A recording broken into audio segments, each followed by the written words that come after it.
Vamos ter uma palavrinha de oração, assim como nós estamos? Te pedimos especialmente nesse momento de ouvirmos a Tua palavra. Que Teu Santo Espírito possa ministrar aos nossos corações. Se a Tua palavra não for vivificada pelo Teu Santo Espírito, ela apenas torna-se informação, se torna um livro religioso como outros quaisquer. Mas quando Teu Santo Espírito fala conosco e confirma a Tua palavra, gerando fé no nosso coração, nós passamos a viver a partir dela. E esse é o nosso desejo aqui nessa manhã, de que essa Tua palavra venha a destruir toda fortaleza em nós, que nos impede de nos aproximarmos de Ti, levando todo o pensamento cativo a Cristo Jesus, o nosso Senhor. Amém. Nós vamos começar hoje uma nova série de mensagens. Talvez quem recebeu pelo WhatsApp achou assim, aonde que o pastor quer chegar com essa história, né? Falando do sentido da história, mas eu já vou explicar aonde que nós queremos chegar falando sobre esse assunto, ok? Falando um pouquinho da sequência que a gente vai seguir, hoje nós vamos falar sobre a chave da história, na semana seguinte, a história e nossa identidade, quem nós somos a partir dessa história que nós vamos falar. A história é nossa vocação, nosso chamado, como seres humanos, como povo de Deus. O ponto convergente da história, qual é o fator mais importante da história. Algumas coisas a gente já vai ver hoje. E no dia 9 de dezembro, falamos sobre a consumação da história. Nós já vamos ter entrado no período de Advento. No período de Advento a gente sempre rememora o Advento que antecedeu a primeira vinda de Jesus, quando ele nasceu, esteve entre nós, mas no Advento a gente também rememora a segunda vinda de Jesus, quando ele voltará em poder e glória. Então, no dia 9, nós vamos falar um pouquinho sobre essa consumação da história segundo a Escritura. Então, o que a gente quer com esse assunto todo aqui? Em primeiro lugar, meu desafio com vocês é procurar apresentar a Bíblia como uma narrativa coerente e única que apresenta a verdadeira história do nosso mundo.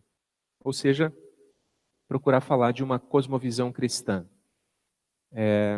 A gente já vai aprofundar isso logo em seguida. E, em segundo lugar, convidar você a encontrar-se nessa grande história de Deus e vivenciá-la no seu cotidiano, fazendo com que você possa remover a sua fé do âmbito privado, de que você, de fato, consiga conectar a sua vida de fé com todas as coisas que você faz, com tudo que você é e assim por diante, ok? Então é isso que a gente quer fazer, apresentar uma cosmovisão cristã, em segundo lugar, remover a fé do âmbito privado. Quando a gente está falando em cosmovisão, quando a gente está falando de compreensão, do modo como a gente compreende o mundo, a gente está falando, entre outros termos que a gente poderia usar, de uma espécie de metanarrativa que fornece as respostas para perguntas básicas da vida. Que perguntas são essas? Por exemplo, quem sou eu? Qual é a história que responde para você quem você é? Como que você se compreende como pessoa, como ser humano? O que está por trás da sua compreensão de identidade? Sempre existe uma história por trás. Sempre existe uma história por trás. Onde você está? Como você se encaixa no meio onde você se encontra? Sempre há uma história que faz com que você se conecte ao espaço onde você vive. O que tem de errado com o mundo? A gente pode ter muitas respostas para essa pergunta. E as respostas, elas sempre vêm de uma compreensão de mundo que a gente tem. A gente vai identificar qual é o problema do mundo a partir de uma compreensão do que o mundo é.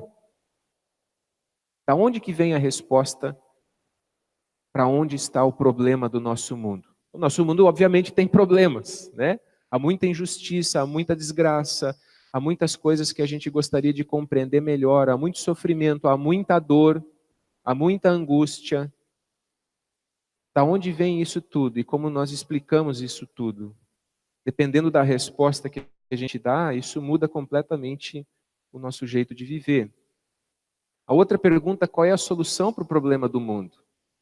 De novo, isso tem a ver com algum tipo de cosmovisão, com algum tipo de metanarrativa, com uma história que está por trás da nossa própria história como indivíduo. Há uma história maior do que a nossa como indivíduo, que faz com que a gente pense do jeito que pensa e haja do jeito que age.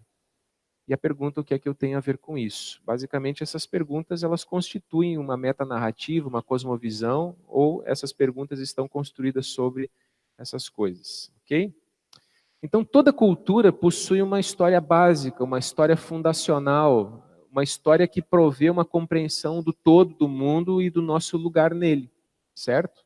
Toda cultura tem. Olha, por exemplo, assim, quando a gente olha para a história, a cultura dos gregos. Como é que eles explicavam as questões básicas da vida? Para cada questão básica da vida, havia uma história de conflito entre os deuses, certo?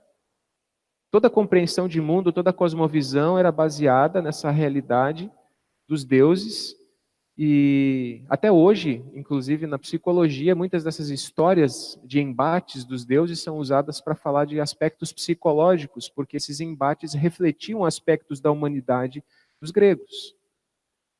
Mas toda a cosmovisão estava construída sobre isso. Se você olha para os primeiros habitantes do Brasil, que eram animistas, toda a compreensão de mundo deles vinha da relação deles com os espíritos e de como os espíritos interagiam no mundo dos seres humanos, certo? Era toda uma cosmovisão religiosa. Quer dizer, cada cultura tem uma história, cada cultura tem uma metanarrativa, cada cultura tem uma cosmovisão que dá sentido à realidade que as pessoas estão vivendo. E isso está acontecendo, por exemplo, vamos pensar nos animistas, né? Isso está acontecendo, nós não estamos tendo chuvas porque os deuses estão irados. Então, a partir dessa compreensão, eles interagiam religiosamente com o ambiente, com o meio no qual eles viviam, certo? Existem metanarrativas religiosas e existem metanarrativas não religiosas, certo? Esse teólogo aí, Leslie Newbigin, ele foi muitos anos missionário na Índia e ele procurou prestar muita atenção em quais são as histórias que eram fundantes para a cultura hindu, mas não só hindu, mas também muçulmana, porque boa parte da Índia é muçulmana. E ele procurava prestar atenção em quais eram as histórias fundantes e fundamentais naquelas culturas, para que a partir dessas histórias ele pudesse encaixar a história do Evangelho, a história contada nas Escrituras.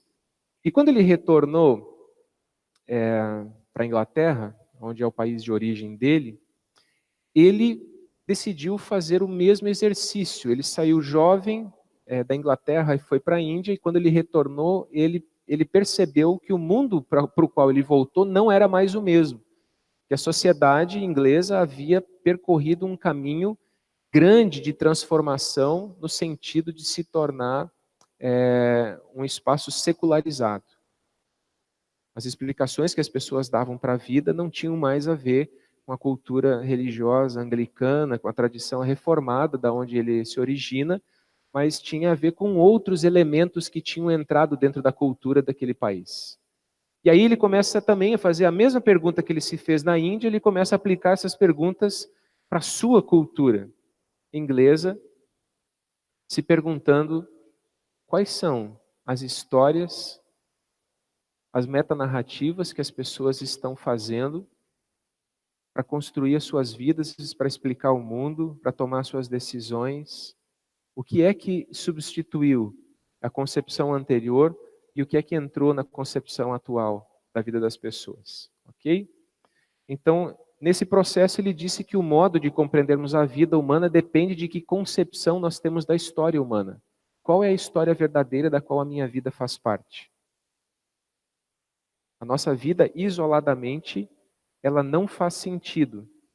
Nós precisamos de um antes que nos trouxe até aqui e nós temos a necessidade de um depois que faça com que a nossa vida continue valendo a pena para seguir adiante.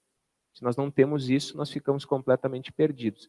Aonde a minha vida se encaixa nessa história, nesse antes e depois? Qual é essa história onde eu estou encaixado em antes e depois? Essa é a pergunta que o Newbigin estava fazendo. Então, essas histórias abrangentes, elas proporcionam a história universal. São essas metanarrativas. Cada um de nós, conscientes ou não, possui uma metanarrativa que dá forma e significado às nossas experiências de vida.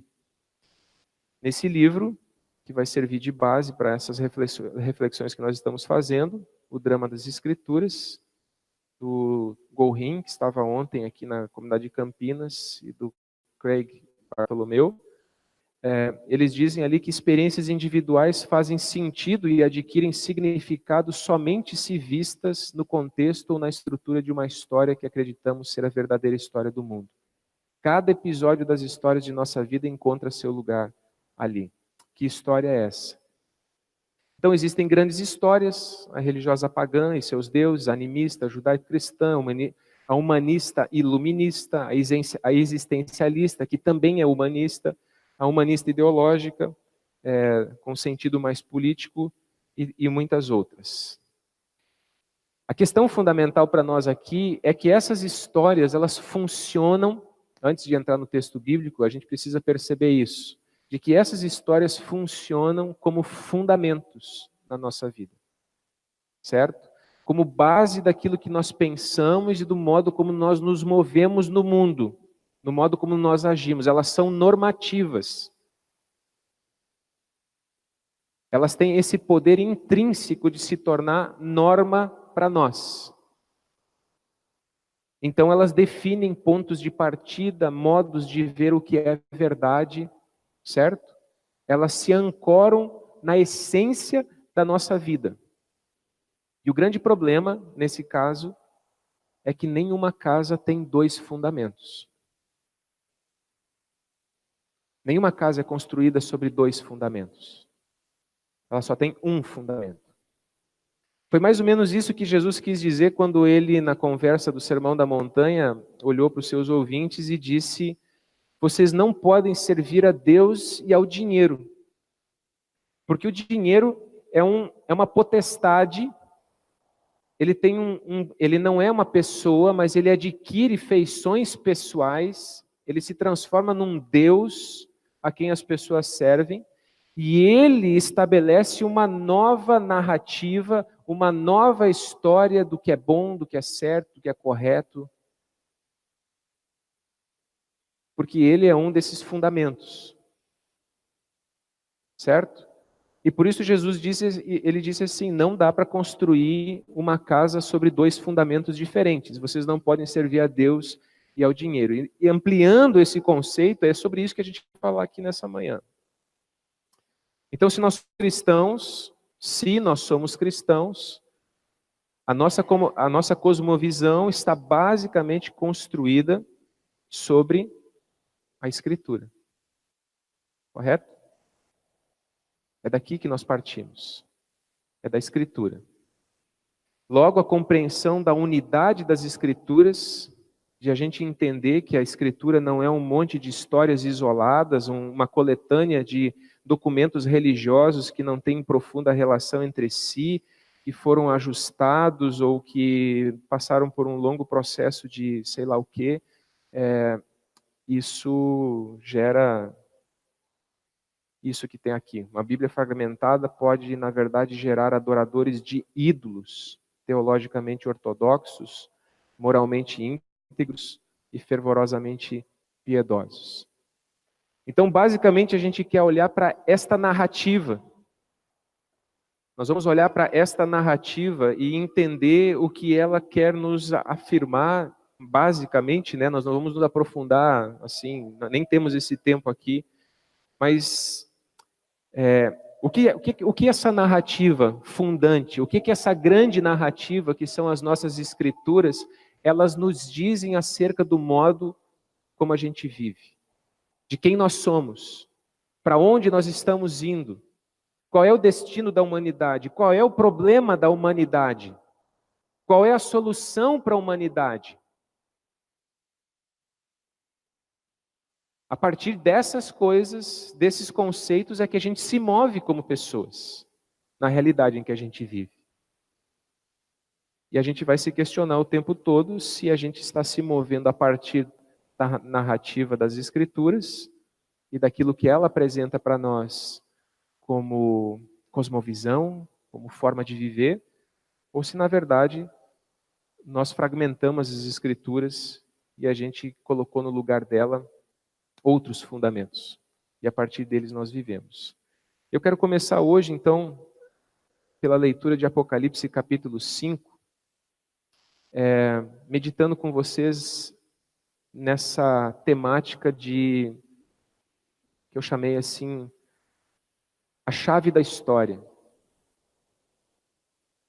Esse é um texto riquíssimo, sobre o qual nós acabamos de cantar no último hino que nós cantamos.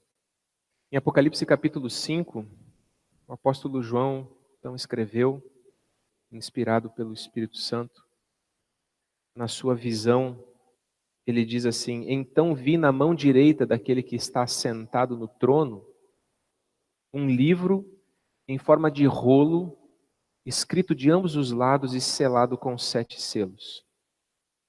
Vi um anjo poderoso proclamando em alta voz: quem é digno de romper os selos e de abrir o livro? Mas não havia ninguém, nem no céu, nem na terra, nem debaixo da terra, que podia abrir o livro ou sequer olhar para ele.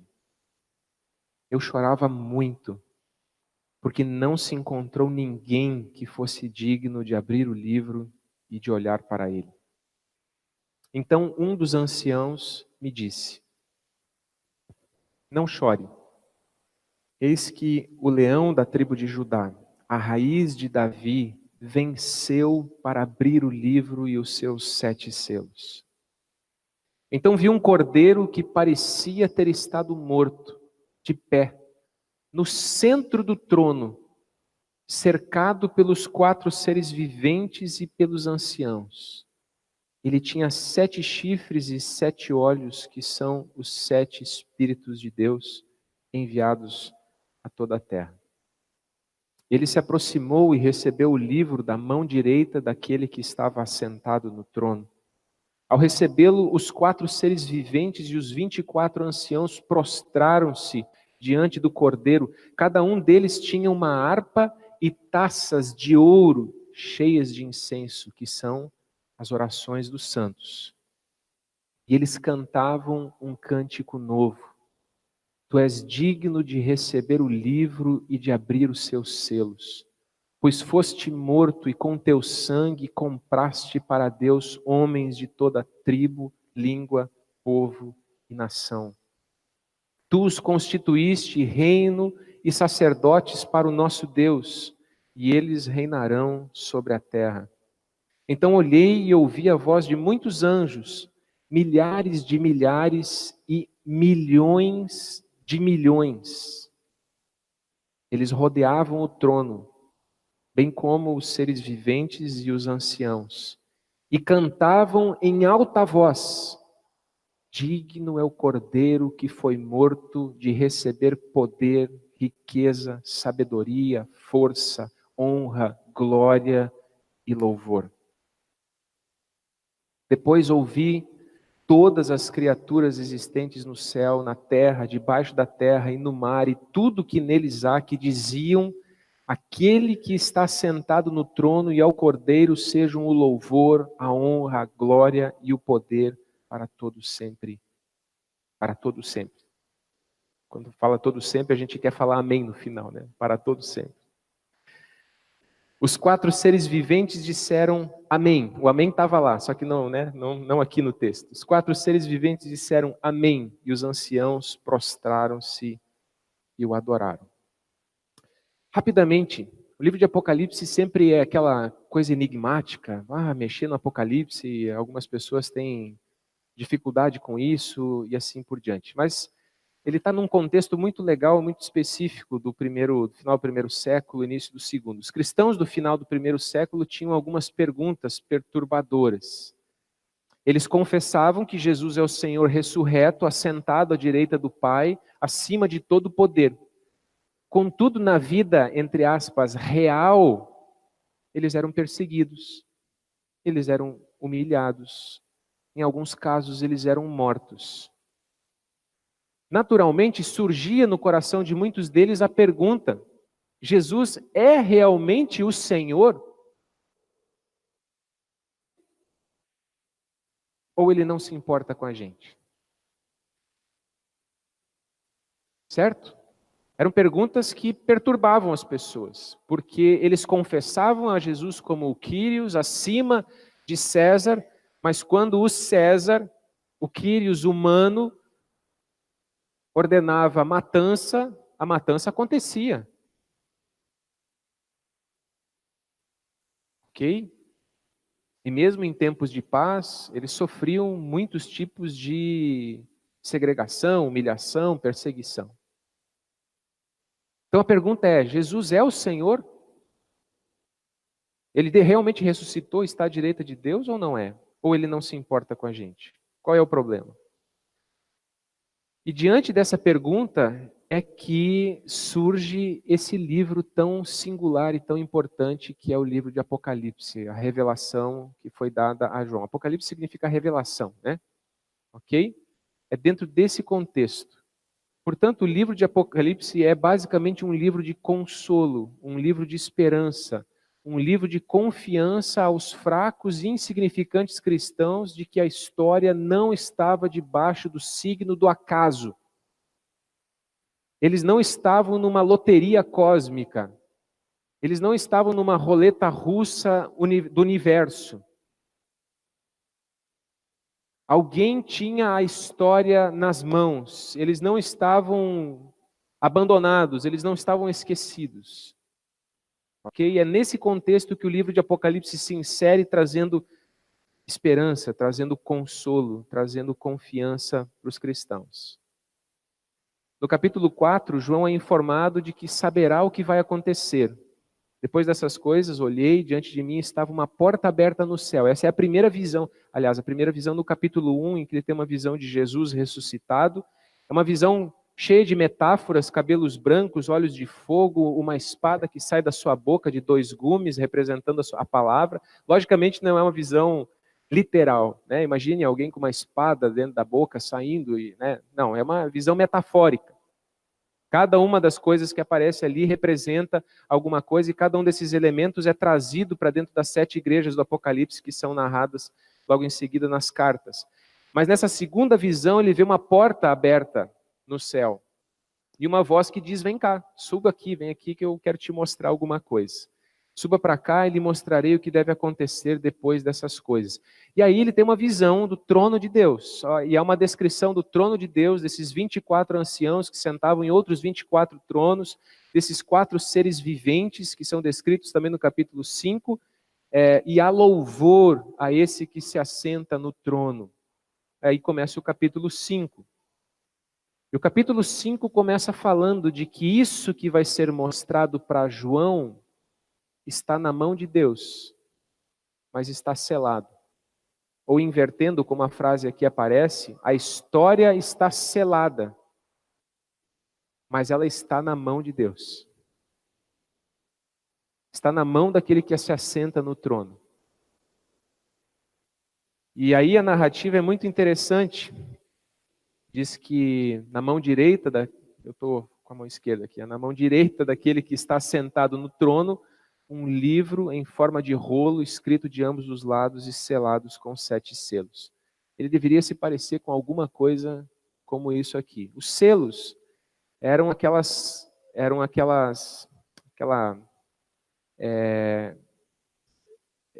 cera que se colocava para fechar uma carta, e geralmente os reis tinham um anel vazado que colocavam sobre aquela cera, dando autenticidade para aquela carta. Se o emissário chegasse ao destino com aquele selo rompido, simplesmente rolava a cabeça do emissário, certo? Quer dizer, ninguém abria um selo daqueles, porque a garantia da originalidade da carta era de que o selo não chegasse rompido no seu destino. Só o receptor é que podia romper o selo. Então aqui ele está é um livro em forma de rolo, escrito dos dois lados, ele está completamente selado, tem 7 selos. Não é um selo só, são 7 selos, está fechado, completamente fechado. Ok? Aí vem a pergunta, quem é digno de desvendar esse mistério? Quem é que pode desdobrar a história? Quem é que pode dizer o que significam todos esses acontecimentos? Quem é que pode dar uma conexão a tudo isso? Ou a história é um apanhado de acontecimentos aleatórios que aconteceram por força do acaso e vão continuar acontecendo por força do acaso? A história é apenas um embate entre as pessoas e vence quem for o mais forte. E a história é isso e ponto final. É isso que é a história. Quem é que pode desvendar esse mistério? A história tem um significado? Existe uma verdade?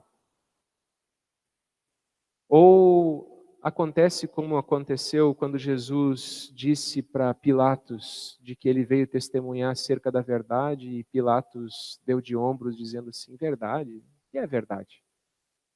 Quem é que pode dizer o que é verdade? Verdade, cada um tem a sua. Quem você acha que é para dizer o que é verdade? Verdade, cada um constrói a sua.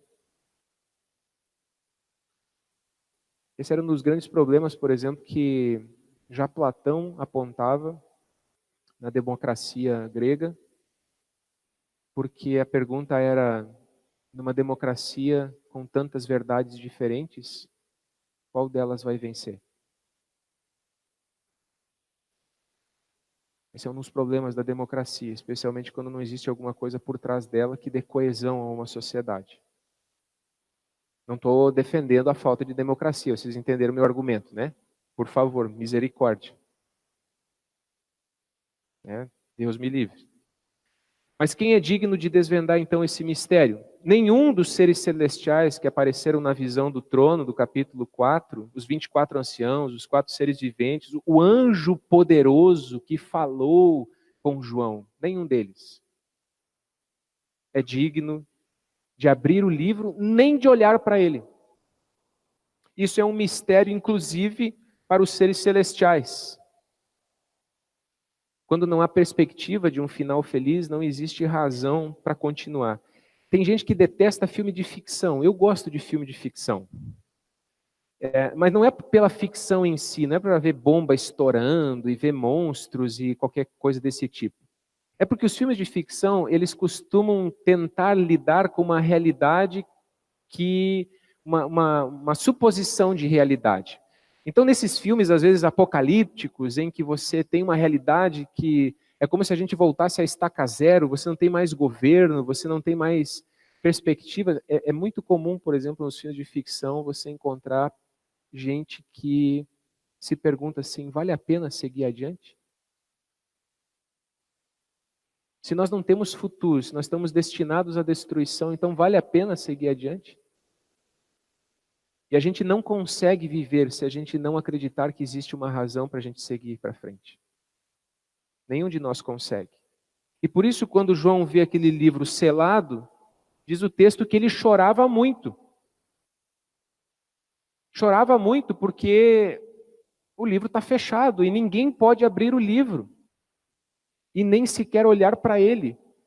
Quer dizer, há esperança ou não há esperança? Há um futuro ou não há um futuro? A ressurreição de Jesus, de fato, vai trazer uma nova realidade ou não vai trazer uma nova realidade? E aí o texto demonstra que a história tem uma chave. Um dos anciãos disse para João, não chore. Eis que o leão da tribo de Judá, a raiz de Davi, venceu para abrir o livro e os seus 7 selos. Esse texto é muito legal, eu amo esse texto, porque o, o anjo poderoso diz, o leão, o descendente do rei, venceu. Mas quando João olha, o que ele enxerga é um cordeiro, como que parecia ter estado morto. Ele não vê um leão, ele não vê um príncipe, ele vê um cordeiro. que parecia ter estado morto.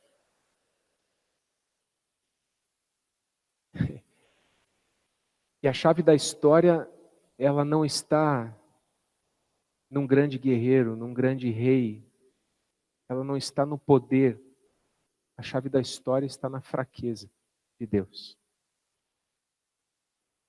A chave da história está na fragilidade de Deus. Mas o cordeiro está em pé, carregando as marcas da sua morte. Parecia ter estado morto. Ele carrega, na visão do Cordeiro de Deus, que tira o pecado do mundo, de Jesus Cristo, ele carrega as marcas da sua morte. E ele está em pé, no centro do trono, cercado pelos 4 seres viventes e pelos anciãos, assim como o Pai também é descrito no capítulo anterior, no capítulo 4. Sim, ele é o Senhor. A voz de muitos anjos, milhares de milhares, milhões de milhões, rodeiam o trono onde está o Cordeiro. Os seres viventes, os anciãos, todos eles cantam em alta voz. Eu não sei se você já teve essa experiência, mas quando você vai num ambiente onde tem muita gente, e de repente a música para e as pessoas começam a cantar em uníssono. Isso mexe profundamente, né?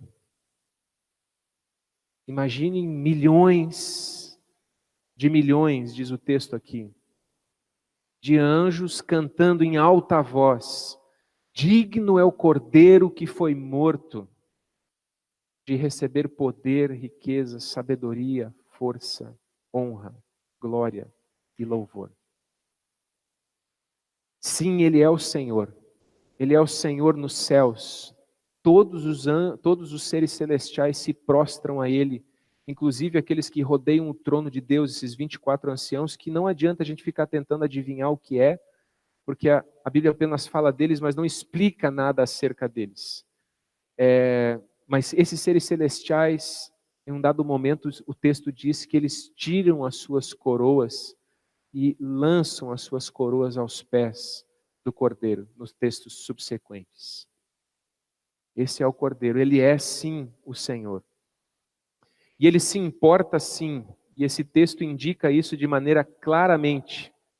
Quando ele se aproxima, recebe o livro da mão direita daquele que estava sentado no trono. Ao receber, os 4 seres viventes, os 24 anciãos, prostram-se diante do Cordeiro. Cada um deles tinha uma harpa e taças de ouro cheias de incenso. E o que é esse incenso? As orações dos santos. E aqui, por favor, não confundir com santos na compreensão católica, daquelas pessoas mega ultra especiais que foram para o céu. Não, santos é a descrição bíblica no Novo Testamento para aqueles que creram no Evangelho. Ele está dizendo que num momento de adoração como esse, num momento de glória majestosa como esse, em que o Cordeiro é adorado, quando ele toma o livro da história das mãos do Pai, ali estão presentes no louvor daqueles seres celestiais essas taças com as orações dos filhos de Deus. O que significa isso? De que Ele ouve a nossa oração. Nenhum dos nossos clamores, nenhum daqueles gritos por socorro foi esquecido. Nenhuma das lágrimas que foi derramada na terra, no meio da perseguição, no meio das mortes, no meio dos problemas, no meio das angústias, nenhuma daquelas orações foi esquecida. Elas são apresentadas diante do Cordeiro como incenso. Ele se importa. No momento de glória, de manifestação da glória de Deus como essa, as nossas orações estão lá. Nós estamos lá, atrás do véu. Como diz o autor de Hebreus, nós podemos adentrar atrás do véu confiadamente, porque o Cordeiro pagou o seu preço, porque ele abriu esse caminho. E as nossas orações agora chegam simbolicamente em forma de incenso à presença do Cordeiro que morreu por nós. Ele se importa. Ele não esquece a minha oração, Ele não esquece a sua oração, Ele não esquece a minha dor, a sua dor. Ele sabe e Ele se importa. Eu deixo aqui como, essa é uma palavra de introdução, mas nós lemos aqui que a história, esse livro da história, ele é aberto pelo Cordeiro. Nós vamos falar mais disso daqui a 2 semanas, quando nós vamos falar que a convergência da história, aonde que a história converte. Aí eu vou voltar a esse assunto e provavelmente a esse texto. Ok? Mas a história da humanidade tem significado, sim. Nós não estamos perdidos no meio de um monte de situações aleatórias que acontecem simplesmente porque houve uma sorte ou má sorte delas acontecerem do jeito que aconteceram. Existe alguém que está encaminhando a história para o seu destino, para o seu rumo final. Mas a pergunta que fica hoje é, para mim e para você, qual é a grande história que dá sentido à sua história? Quem é que tem a chave da sua história na mão? É Jesus Cristo que tem a chave da sua história na mão? Quando você olha para Ele, é Ele que dá significado e sentido à sua existência, é Ele que dá significado e sentido às escolhas que você faz, é a partir da obra dEle?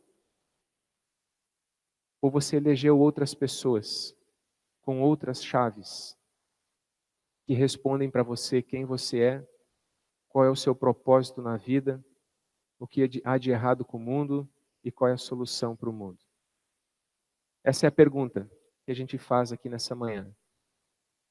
Qual é a história que está por trás da sua história? O que significa, o que dá significado à sua história? Amém? Vamos orar? Em nome de Jesus, nós te pedimos, ó Pai, que possamos olhar para aquilo que Jesus fez, de fato como aquilo que dá coesão a tudo que veio antes e aquilo que dá sentido a tudo que vai vir depois.